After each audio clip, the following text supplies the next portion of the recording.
দেখো voice change ভীষণ সহজ একটা জিনিস, বুঝতে পেরেছো? হ্যাঁ শোনো, ভয়েস চেঞ্জ ভীষণ একটা সহজ জিনিস, মানে খুব কঠিন ভাবে আমাদের শেখায়, তাই আমরা শিখতে পারি না। ভয়েস চেঞ্জ আসলে একটাই নিয়ম, এইটা হলো যে এইটা হলো নিয়ম, ভয়েস চেঞ্জের এই একটা নিয়ম। 3 মিনিটে বুঝে যাবো ভয়েস চেঞ্জ।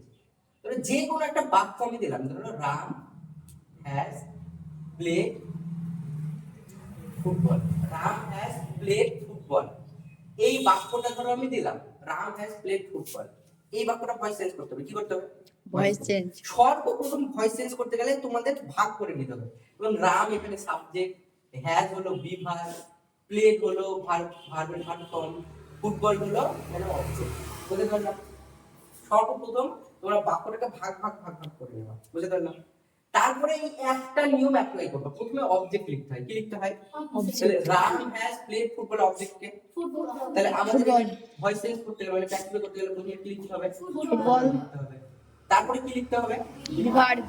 ভার্ব কি আছে? হ্যাজ আছে। হ্যাজ। হ্যাজ লিখবো না আমরা। ভয়েস চেঞ্জ মানেই হলো শুধু বি ভার্বটাকে চেঞ্জ করতে হবে, ভালো করে বুঝবা। এখানে কি লেখা আছে? হ্যাজ। আমাদের অ্যাক্টিভে হ্যাজ কোথায়, এই যে লিস্ট খুঁজতে হবে। কি খুঁজতে হবে? এই হ্যাজ কোথায় লেখা আছে? এইখানে লেখা আছে হ্যাজ। কোথায় লেখা আছে হ্যাজ? ওইখানে লেখা আছে। যদি কোনো বাক্যে হ্যাজ লেখা থাকে, যদি কোনো বাক্যে হ্যাজ লেখা থাকে, সেইটার বিভার্ব, সেটার প্যাসিভে বিভার্বে হয় হ্যাজ বিন। কি হয়? Has been. Has been. তাহলে হ্যাজ ফুটবলের হ্যাজ থাকলে কি বসে? হ্যাজ বিন বসে। তাহলে ফুটবল হ্যাজ বিন, তারপর ভার্বের থার্ড ফর্ম প্লেড, তারপরে বাই, তারপরে সাবজেক্টকে রাম, রাম বুঝতে পারলাম? শুধুমাত্র বি ভার্বটা ভালো করে খুঁজে বসিয়ে দেওয়া, তাহলে হয়ে যাবে। এখানে একটা বি ভার্বের আমি লিস্ট দিয়ে দিয়েছি। এই বি ভার্বের লিস্টটা খুঁজে যে এই বি ভার্বটা থাকলে কোন বি ভার্বটা বসে, এই বি ভার্বটা থাকলে কোন বি ভার্বটা বসে, এই কোন জাস্ট একটা লিস্ট করবা, তাহলে তো খুব সহজ। যে কোনো একটা আরেকটা বাক্য আমি ধরে দিলাম, আর একটা বাক্য আমি বলবো, তাহলে তোমরা বুঝতে পারবে। ধরো লিখলাম হি, ধরো বললাম they are playing football, they are playing football, they are playing ফুটবলে প্রথমে অবজেক্ট লিখতে হবে। অবজেক্ট কে?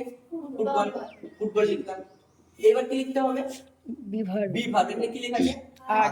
আর থাকলে কি বিভার্ব বসে?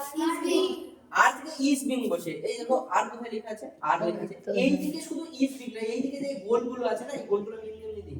এই গোলগুলো দেওয়া মানে এই গোলগুলোই বসবে, এই গোলের এইগুলোই বসবে। এখানে ইজ বসবে, আর ইজের সাথে কি বসবে? বিং বসবে। তাহলে ফুটবল থাকলে কি বসে? আর থেকে কি বসে? Is being. তাহলে football is being verb third complete, তারপরে বাই সাবজেক্টকে দে থাকলে দে মুখ বসিয়ে দেবো। বুঝতে পারলাম? ভীষণ সহজ একটা ইজি জিনিস, বুঝতে পারলাম? তাহলে এইভাবে শুধু এই নিয়মটা মনে রাখবা, আর কোন বিভাগের লিস্টটা মনে রাখবা, ব্যাস তাহলে হয়ে গেল কমপ্লিট। বুঝতে পারলাম?